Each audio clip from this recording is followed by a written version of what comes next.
those who find you will interact if your content is engaging. And I promise you, we're going to teach you how to do that, to make it engaging and to make, to kind of uh, to make them want to comment on your stuff.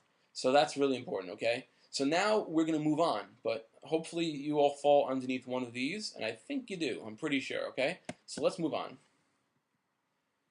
Blog topic selection. This is such an important slide, not just for now, not for your first blog, but for every blog you'll ever do, or for every site you'll ever do. Because let's face it, people know when you're BSing. People know when you're just doing it to just do it, and just to, as a chore, as a business, solely as a business, or a BS blog about something you have no interest in. People aren't stupid. They will pick it up most of the time. All right. So for blog topic selection, just please pay attention to this part. It's really, really important. So let's start. There is no formula.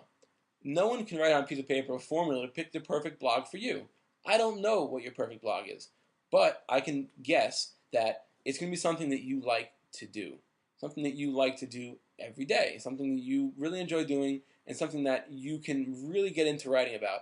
Have you ever had like a really in-depth conversation with somebody about something you like, and you see hours just kind of go by, hours pass? For me, that topic is internet marketing and some other topics, but when I talk to somebody about it in person or when I teach it, the time just flies by like a minute. 6 hours can be a minute in time. It feels like just a minute, and I'm not bored doing it. In fact, I'm passionate about it and I love it. So this is where my blog came from.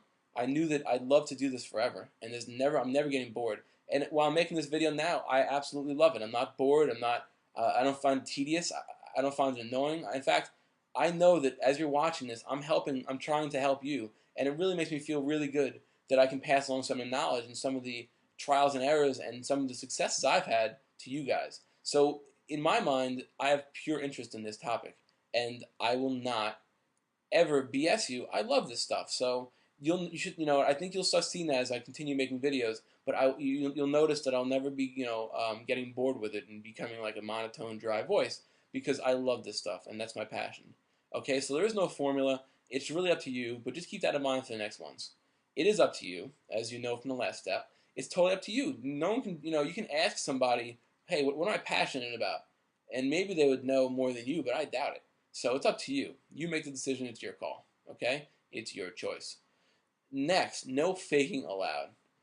If I didn't like WordPress, if I didn't like internet marketing, and if I just sit here and talked like this, WordPress is blogging. If that happened, I'd be faking it. I'd be just going with the motions to make money from you guys, or trying to sell you a stupid course or whatever. I'd be trying to do something that's not what I'm all about. So there's no faking allowed. Some people do this. Some people just make a blogging tutorial just to sell you a consulting service to get you to set it up with them, or to get you to use them for design work or something. There seems to be a catch, and that's not really faking it. It's kind of the business side of the blogging, or the business side of something. But again, people will know. Forget about internet marketing. People will know if you're faking it about something else. If you make a blog about breast cancer awareness, and you're clearly pushing some kind of product, or you're pushing something, or you're doing something that is targeted towards women that will be reading this, and your content is not passionate, is not, it doesn't hit home for them, they'll know. They'll know, and they'll leave. They'll probably leave the blog.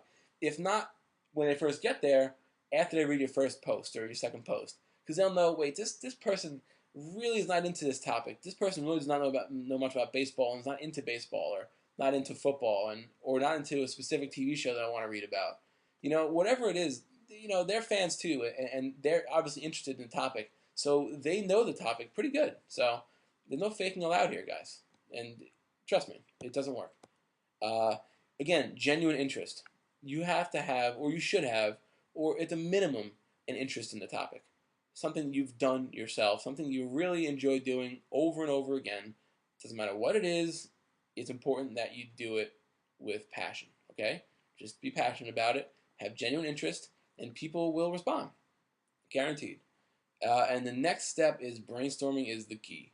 Brainstorming, which we'll do next, is one of the most important things you can ever do in this process. So let's move on to that. All right, I think you guys got the point here. There's no formula, and it's up to you what you want to pick. No faking allowed, genuine interest, and brainstorming. Let's move on. Okay, brainstorming 101. Write or type 10 of your hobbies, passions, or interests. Now this will not be that hard. Just think about everything that you do in your life and that you like to do, whether it be watching a TV show, a particular sport, a particular hobby, whether it be knitting, racing cars, hobby cars, flying kites, whatever it is, it doesn't matter. There is a place to write about it, or topics to write on about it. So write these down. Write down 10. If you can't do 10, do at least 5 because you need at least 5. Okay.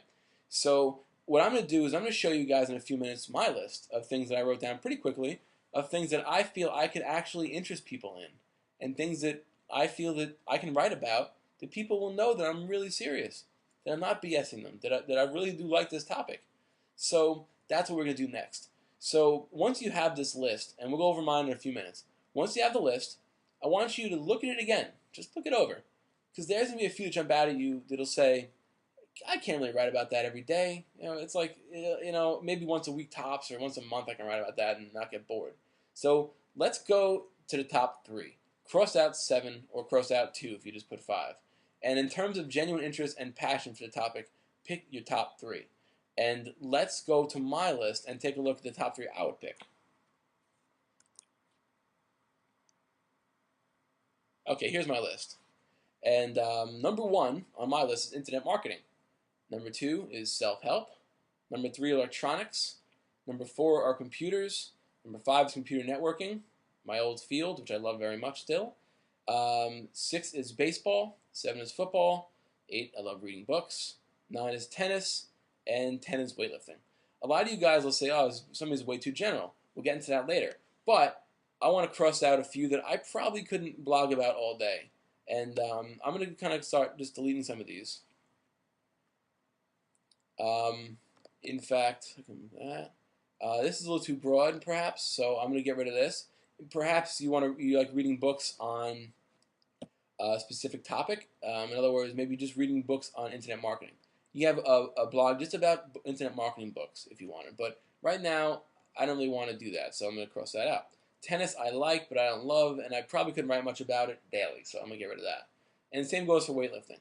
To be honest, I'm not, I love doing it, and I love the sport, and I love everything about it, but I wouldn't write about it every day because what are you going to write about every day? It's kind of, for me, maybe some people can do it, but I couldn't, just because I'm into it, enough, but not a lot. All right, so let's get rid of that. So look at the top 3, numbers 1, 2, and 6. Internet marketing. I love internet marketing. Self-help and baseball. I love baseball, and I love helping people, and I love helping myself. And I just like this. Self-help can go really far. It could be positive thinking, affirmations. Like daily affirmations, whatever. You have a blog on these specific sub niches of self-help. Internet marketing. You guys see right now that blogging, email marketing, PPC, SEO, you name it. I can make a blog about this. Baseball. I'm a huge Mets fan, by the way. Mets, that's right. I can also talk about just off-season trades and anything, player news, injuries, whatever. My blog can cover so much stuff that I love, and I'm always watching the news about this stuff. So I know this stuff. I can do this. I'm kind of giving back. I'm giving my fans, my readers, my baseball readers, a central source for all the news for their team. That's pretty cool. So here's my genuine list of interests. I think you get the point now. I got rid of 7 very quickly because I know that I couldn't write about those. Maybe I could, maybe I couldn't. But I couldn't write about them every day and like it. All right? So let's go back to the slideshow. One sec. Okay. Back to the slideshow, sorry. Okay. Do any of these complement each other? Can any of these be into one blog?